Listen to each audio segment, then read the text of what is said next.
आज पर्यंत भी करुचु किंतु दुखर विषय 2025 मसीह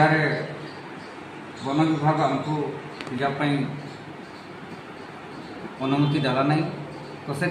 समाज मुंडा समाज आज बहुत दुखित एवं जो जमुना गढ़े रही ठाकुर ठाकुराणी आज आमको उपनादेश दौरान जे तुम्हें कहीं पूजापाई आसुन आपर विभिन्न प्रकार रोग बेमार आम गाँव में देखा मिलूँ। तो यह हूँ आमर धार्मिक सांस्कृतिक परंपरा को जेहेतु नष्ट कर दि जाऊँगी एवं देखा गले जो संबादपत्र कि मीडिया माध्यम आम शुणा पाइलु जे जमुनागढ़ एरिया